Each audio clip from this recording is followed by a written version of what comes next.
Seen from out here, everything seems different.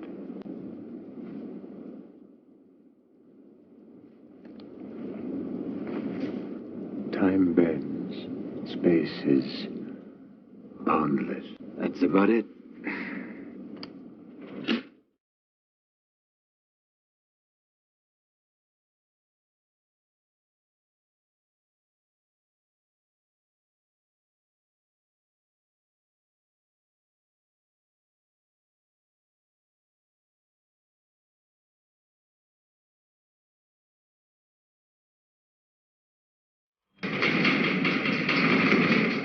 Well, and what do we want this morning? Do we want something? Come on, speak.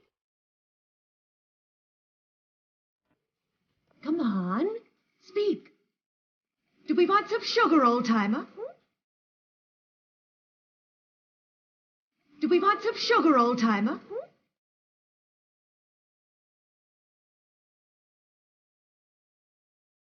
Do we want some sugar? Some sugar, old-timer?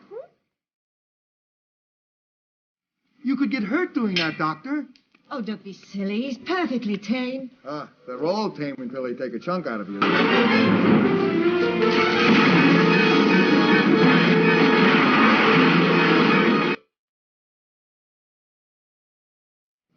There's a life-size bronze statue of you standing out there somewhere.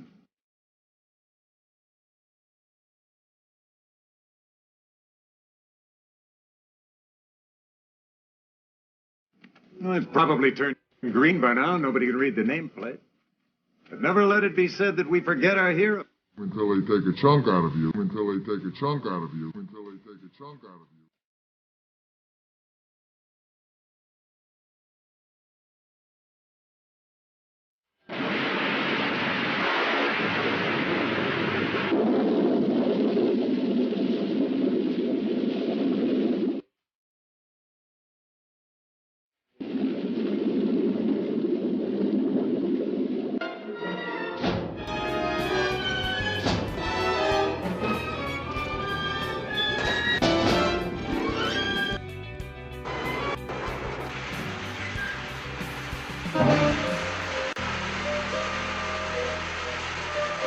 Nothing scientific. It's purely personal.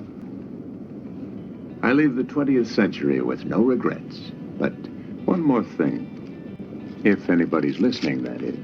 Purely personal. If anybody's listening, that is. This beast has lost a lot of blood. This place is dirty, Doctor. Doctor, these animals are dirty.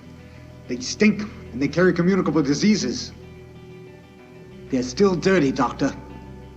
And the bite is septic. There, look at that. The foundations of scientific brain surgery are being laid right here in studies of cerebral functions of these animals. He keeps trying to form words. You know what they say. Human see, human do.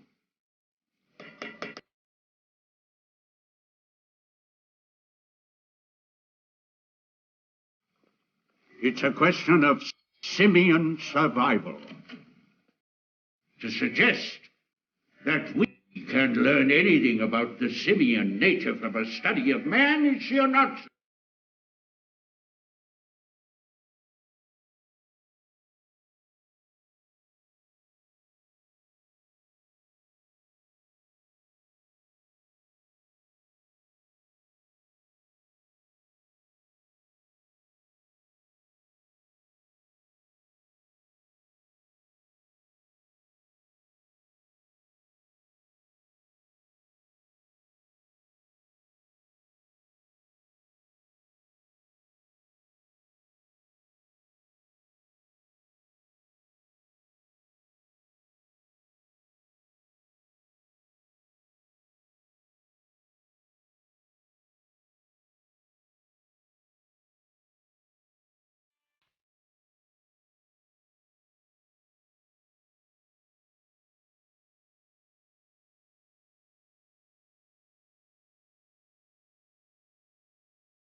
Where are we?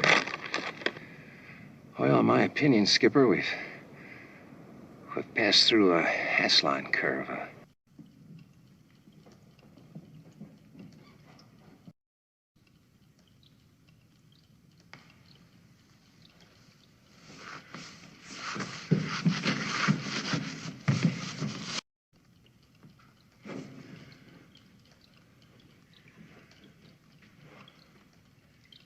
A bend in time.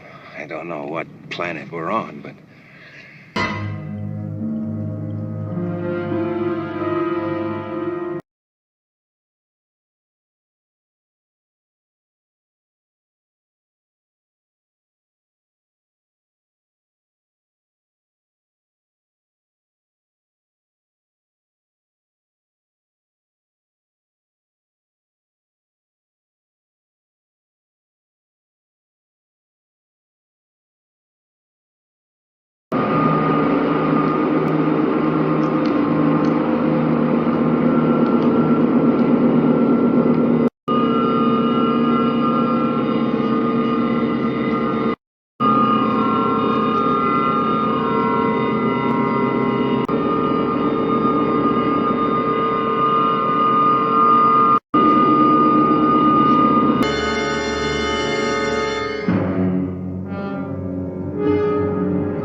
The heavens declare the glory of the bomb.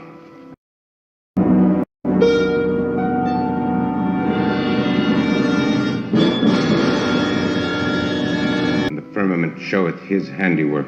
His sound is gone out unto all the lands. Glory be to the bomb and to the holy fallout, as it was in the beginning, is now, and ever shall be, world without end. And his light unto the end of the world.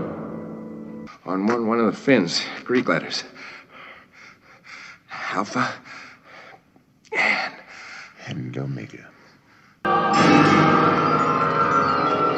He descendeth from the outermost part of heaven, and there is nothing hid from the heat thereof. What? The doomsday bomb. My God. So I began to dig into Lyme disease, and I found something pretty fascinating. 99% of Lyme disease cases come out of 2 geographical areas in the United States. Now, if that doesn't raise an alarm bell, then I don't know what else does. But here it is. These are the statistics here. It says 99% of all reported cases are confined to just a few geographic areas. Now, yes, they've had instances of Lyme disease from other areas in the United States, but most of them are in New England, Mid-Atlantic, East, North Central, South Atlantic, West, North Central. Now we're going to take a look at this because you can see all of them here on this map. Look at the concentrations of Lyme disease, and this is where my search began. I said there's something wrong here. There's something very wrong. How can a disease like this be so specific? Look here on the East Coast, on the eastern seaboard, it almost looks as if it's pinned up against the Appalachian Mountains. And then once you get to the higher elevation, obviously the disease cannot exist in the ticks. But then as soon as you drop down here on the other side, you get a sprinkling or smattering of it on the western slope of the Appalachians. But for the most part, it's pinned in here. Now, we all know the accusation against Plum Island and that they may have released this, which would put it dead center in the middle of this cluster here. This cluster, though, is the one we're going to be talking about today, because I think we have information that will blow this wide open. Now, the first case of Lyme disease in Wisconsin was not confirmed by the medical establishment until 1970. Now, they'll throw out anecdotal evidence of it in historical writings. They'll try to match up people's symptoms that they described going back to the 16, 17, 1800s. But it wasn't until 1970 that Wisconsin had confirmed that they had a case. Let me see if I can search the page for that.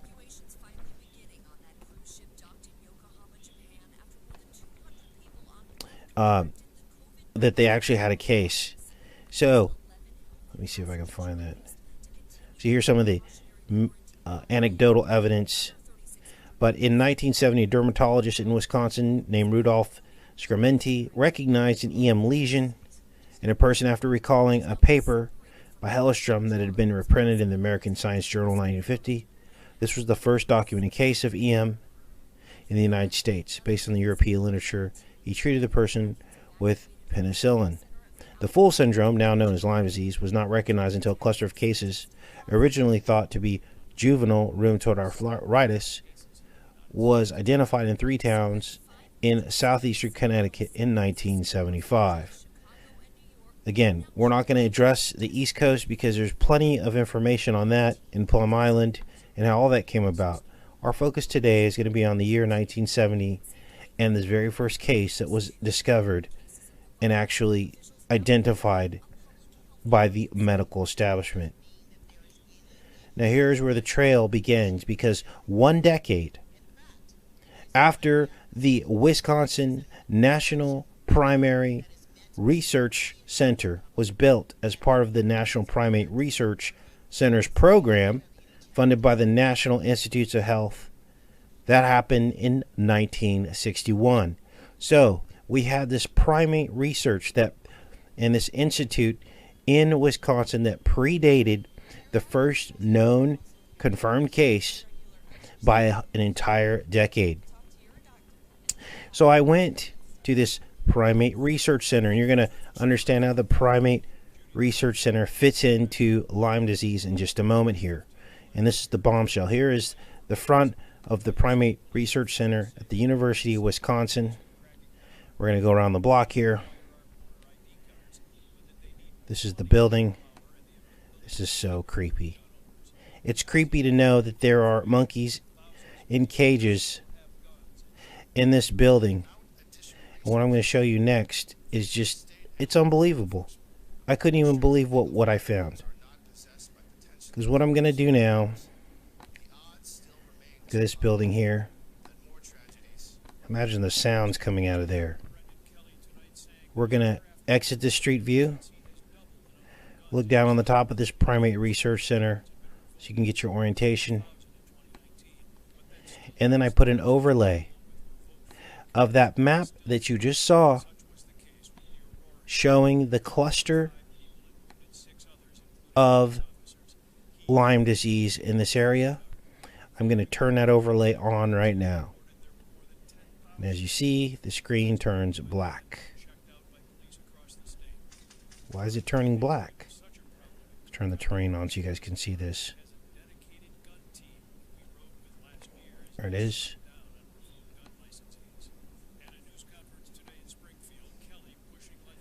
Where's our Primate Research Center? There it is there.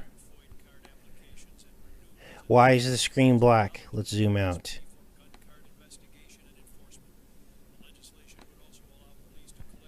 And when I zoomed out, this just gave me chills.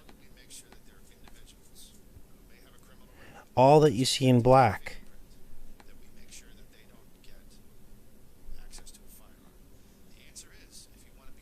Let this catch up.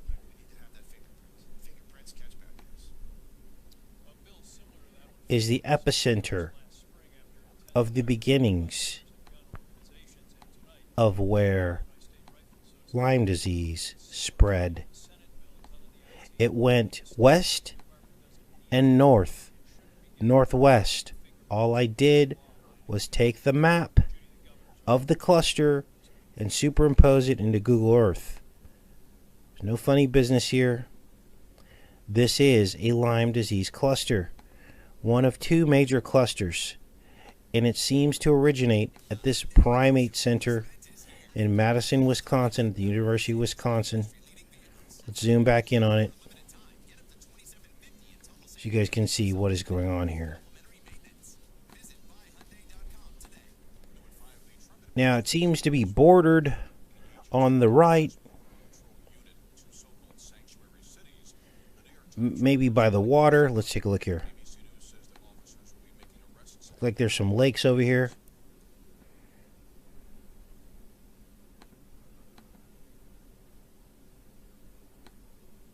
That's just crazy. There's a wide zoom of it. Apparently, this disease migrated this way. Now, we're going to talk about why this might have happened. But the map of the cases overlaid onto the primate center tells the story of what really might have happened. Now, the University of Wisconsin has a history with carelessly playing around with infectious disease. I found several articles, historical articles, this one from 2009. And it all ties into this primate research center where monkeys are given infectious diseases. This says no to the new University of Wisconsin-Madison Germ Lab. This was from 2009. In April 2008, the National Institutes of Health wrote to the University Wisconsin-Madison saying it was extremely concerned with experiments occurring here and had serious potential consequences to public health. Documents recently released to me in response to an open records request show that a graduate student, aided by others, genetically modified undisclosed select agents to be resistant to antibiotics. We know that Lyme disease is very resistant to antibiotics. They did it with NIH approval, which is required. Without NIH approval, which is required. Select agents are infectious diseases considered by the U.S. government as having the potential to pose substantial harm to human, animal, or plant health. The name of the specific select agents are redacted from the documents. When the violations were discovered and reported by the university, more than 3,000 vials of unapproved antibiotic-resistant select agents had to be destroyed. The investigation remains open. In a letter to University Wisconsin-Madison, Chancellor Biddy Martin, a campus committee, said the university wasn't in compliance with NIH guidelines because of gross and chronic understaffing. Such admissions should raise red flags about the UW's existing biosafety level 3 labs, and perhaps especially its plan to open a new one at the Primate Research Center, just a block off Regent Street. That's what we just looked at on the map. University officials say this new lab will study SARS, bird flu, and tuberculosis. So when they tell you there's no such thing or no such threat or it's a big conspiracy theory about bee weapons, understand that this is a very real scenario. All it takes is one monkey to escape. We're going to look at the history of escaped monkeys from these facilities as well. And we'll rely on a system called biobubbles to contain the germs. Biobubbles are frames with flexible plastic sheeting hung over them, something like portable greenhouses. Biobubbles were designed for quick deployment in temporary emergency situations, like the 2001 anthrax attacks. Biosafety Level 3 labs use biosafety cabinets that are supposed to keep the germs from escaping into the rest of the lab and potentially into the community. Leaks in biosafety cabinets manufactured by the University of Wisconsin have led to workers being infected with the germs they're studying, according to an Associated Press article in January. At Texas A&M, lab workers were infected with bioweapons agent Brucella, and in Seattle, workers were infected with tuberculosis. So, they're talking about this lab. The Primate Center poses special risks. Monkeys sometimes escape. Would an infected berserk monkey be able to push his way through the plastic sheeting? And no matter how secure a lab is, there's always the human factor. What assurances do we have that a person given access to deadly germs would not, through an accident or design, use them to cause infection? The new BSL-3 infectious disease lab that the university wants to create at the Primate Center poses needless, serious threats to the community. We know from the university's gross and chronic biosafety understaffing that it doesn't take biosafety very seriously. Should neighbors bet their families' safety on a promise to change? We don't need a BSL-3 lab in a residential neighborhood. So, did this lab happen or not? Well, we know the lab is already there, but they wanted this increased level, BSL-3. Now, there are other primate research centers around the United States. But as you can see, the ticks seem to follow this northerly migration. And I don't know if that's to get to a cooler habitat. I don't know if it has something to do with the elevation. But what you'll notice on the big map of the Lyme disease is that, let's go back to that,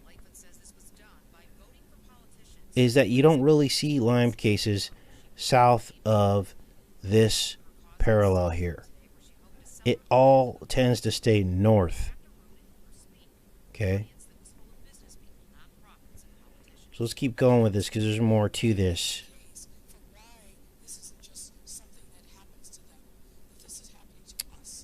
I went to the site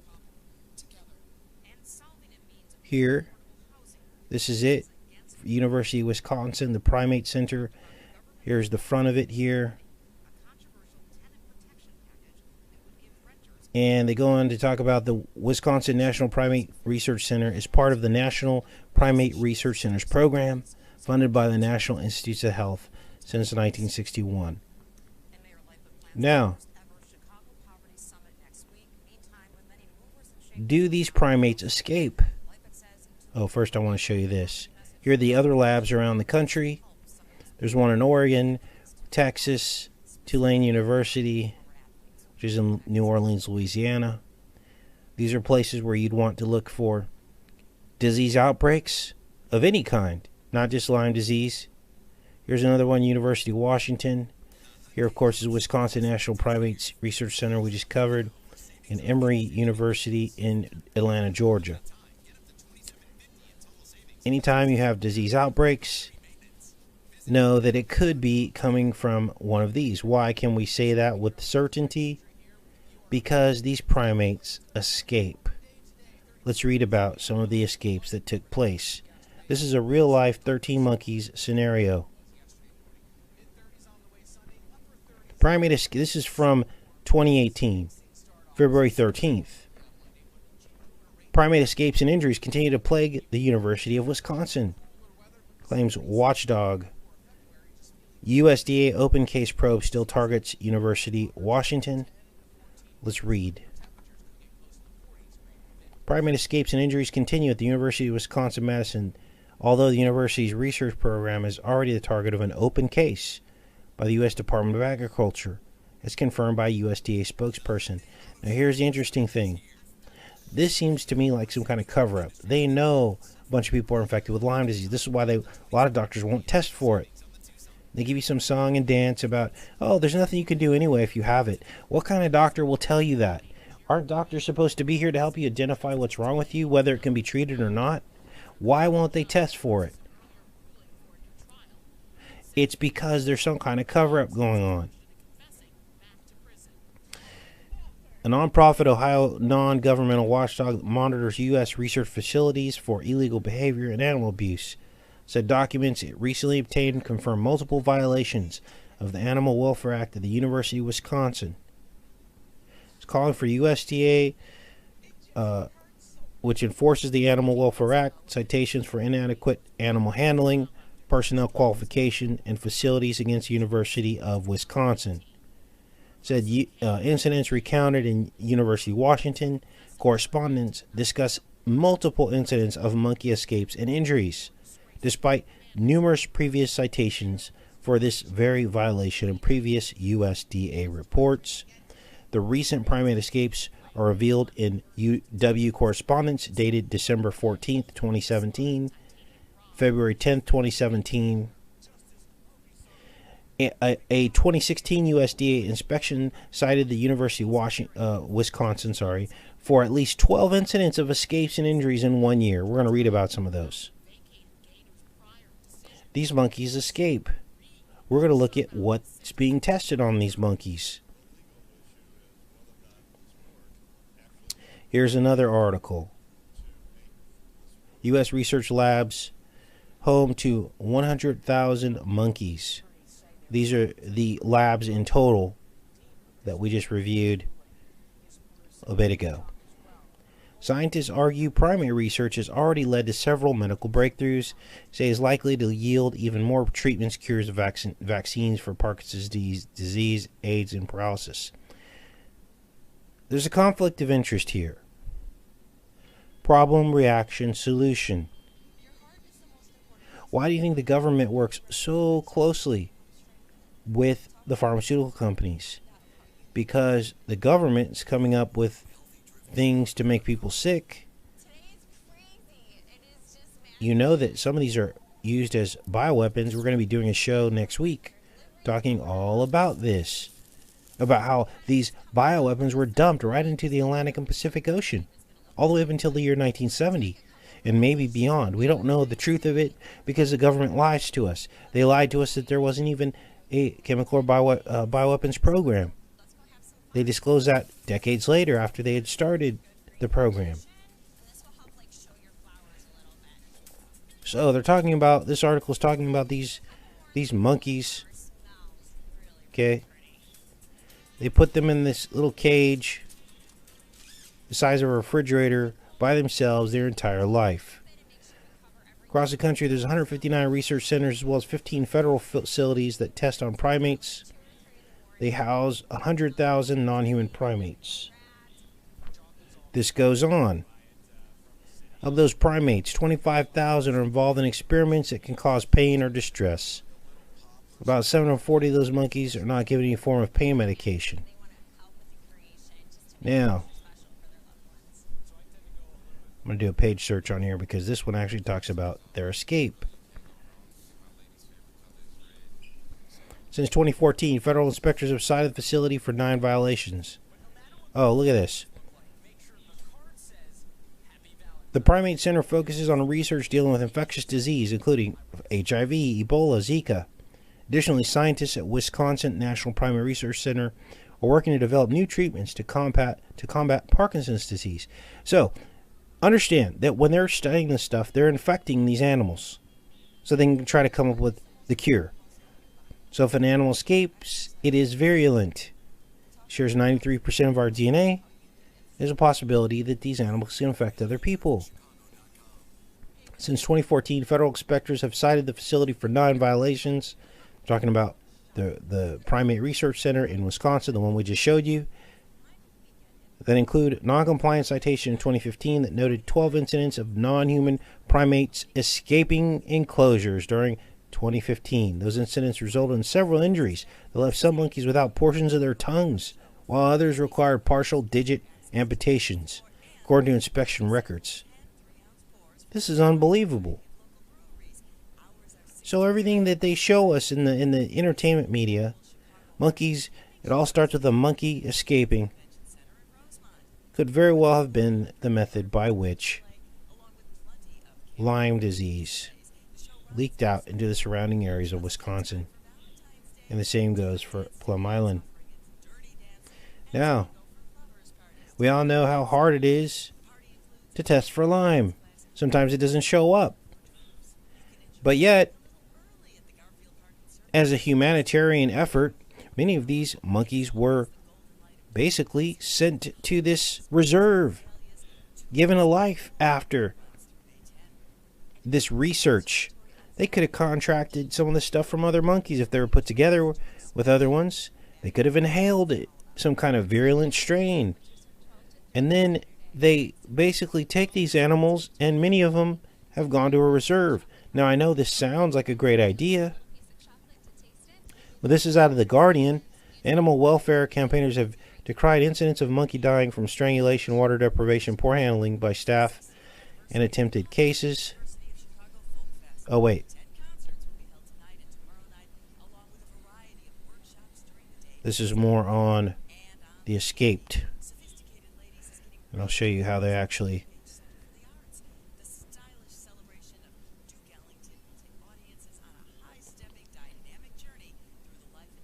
Okay.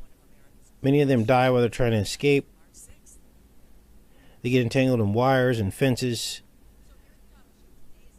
And here's more documentation that 12 primates escaped at the University of Wisconsin. Now, this was more recently, 2015, that they escaped. But who's to say that they didn't escape back in the 60s and 70s and they just covered it up? Unbelievable. Okay, so I had a paper pulled up here on them basically sending these monkeys to reserves, because this is what they do.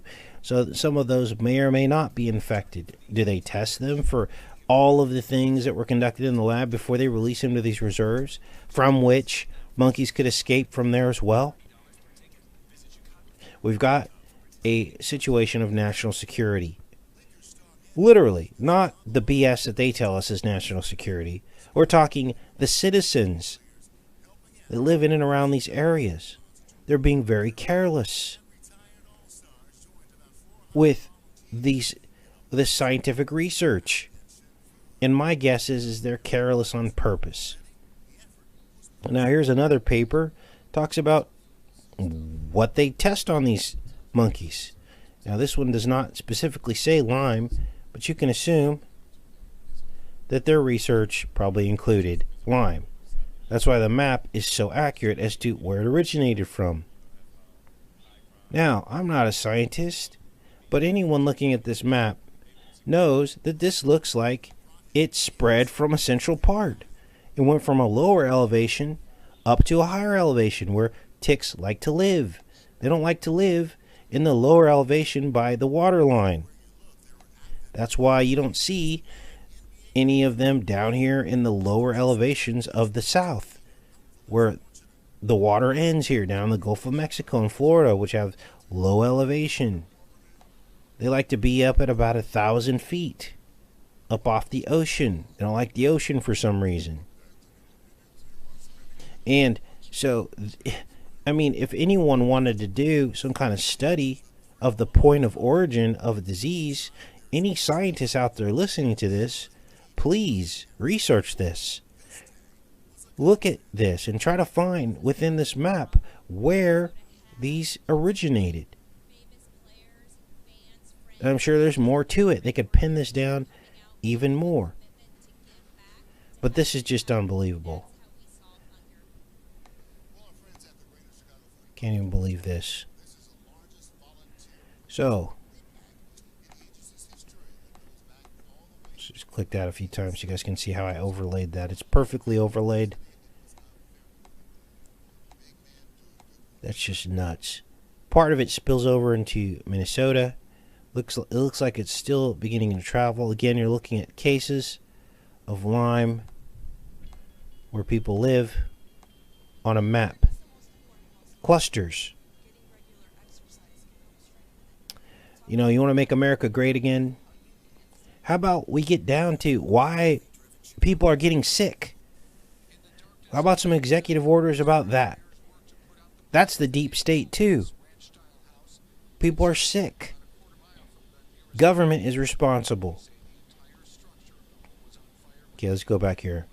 So, they're testing all these various diseases. What's the title of this one here? Alternatives to pain. Okay, this is just a Word document. Looks like someone did some research. I'll link this.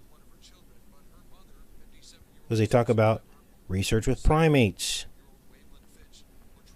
Let's go in here. And they infected them with malaria, hepatitis. Malaria research has involved the use of the night or owl monkey, particularly the North Columbian subspecies. They have become difficult to obtain because of dwindling populations.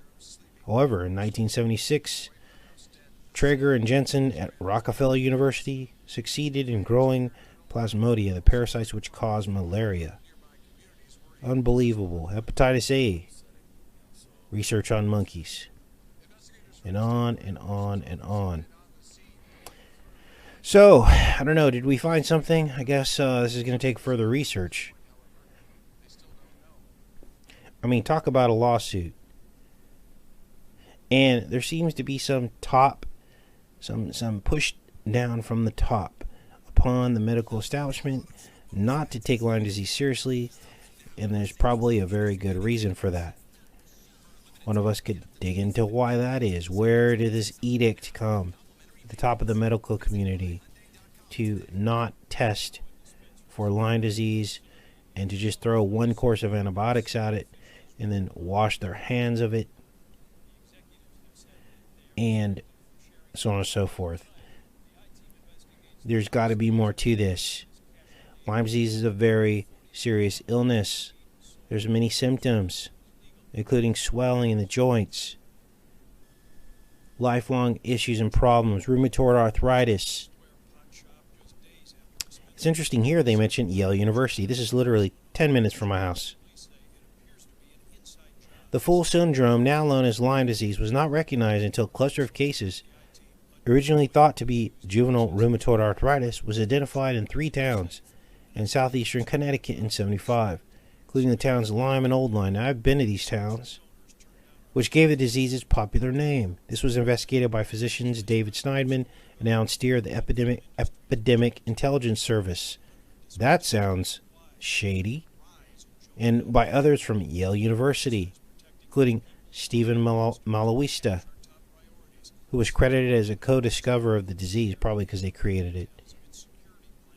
The recognition that people in the United States had EM led to recognition that Lyme arthritis was one manifestation of the same tick-borne condition known in Europe. They were probably experimenting with it, with the European strain in America, and it got released from the lab. That's my guess as to how this happened. And then the ticks were infected, the deer were infected, the ticks were infected, the monkeys were infected, and it just went on from there. This is a very sick disease. You've got these helical they're called spirochetes. Let's look at some pictures of spirochetes. I mean, talk about an evil disease. And I'll be back in the chat in just a few minutes.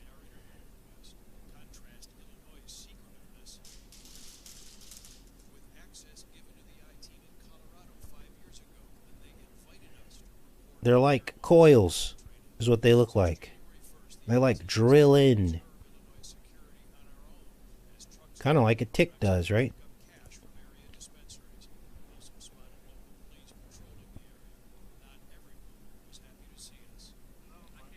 Let's take a look at what these spirochetes look like.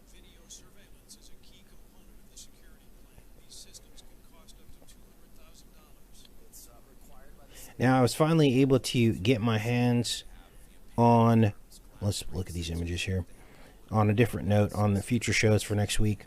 I was finally able to get my hands on Where's My Roy Cohn? And there's some pretty damaging evidence about the history of the people that Trump chose to spend his time with. We'll be reviewing that. It's not going to be a very popular topic, but we're looking at factual evidence from the past, okay? From a man who says that he requires no forgiveness from Jesus Christ because he doesn't make mistakes. So, if he just said those words, I would have to take him at his word, and no one would be looking into the past anymore, because yes, people can change when you ask for forgiveness of your sins and you turn away. Then we could just look at his current record, which is bad enough, because there's no repentance in that record either. But that's the show we're going to be looking at Monday. Tuesday, I think I have another show set up already. But back to this Lyme disease thing. This is the spirochete. And of course, this is the coil. This is the gate, right? The spiral. There's so much evil about this. Okay. This is the serpent. This thing drills in to the body and infects the entire body with this organism. Look how perfectly helical this thing is. It's almost mechanical. It's almost not even real how perfect it is. Something out of an alien movie. So, many people are infected with this. They're thinking close to 300,000 people a year coming down with Lyme disease. Again, 99% of them in that geographical area that I just showed you, in those 2 geographical areas.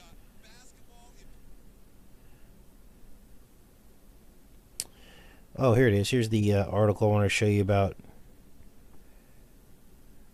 Hopefully this thing wasn't playing the whole time, because you guys could probably hear it. It's probably like talking over me. More research monkeys retiring when studies finished, but funding, quality of care remain roadblocks. Let's take a look at this.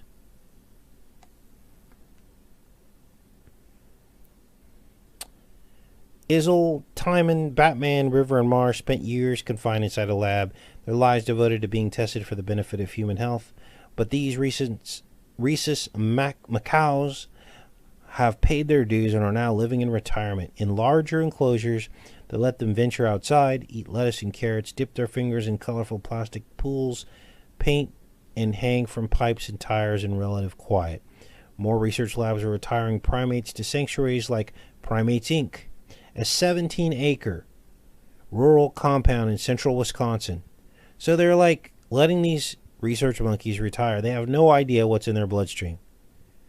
And if they escape from the 17 acres, which I'm sure some have, and they'll never report it, that could be a health concern. If you're going to do research on primates, you pretty much have to understand that they are an infectious disease, and they will have to be eliminated. If you're going to do it, which I don't agree with them doing it, they have to be treated as a biological hazard and incinerated. Not sent to a sanctuary where they could escape with some latent strain of a disease that could infect people. These monkeys bite people, they scratch people, they can go pretty much insane on you. We've all seen the stories. And they're very fast, superhumanly fast. So, it sounds great, but really it's a setup. There were approximately 110,000 primates in research facilities in 2017. That's the size of a small city, you guys, according to the most recent data available from U.S. Department of Agriculture.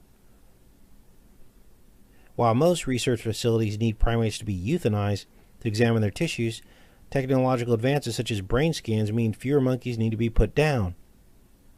Plus, researchers who became close with the animals are making more efforts to give the ones who can survive a retirement rather than euthanization. Unbelievable.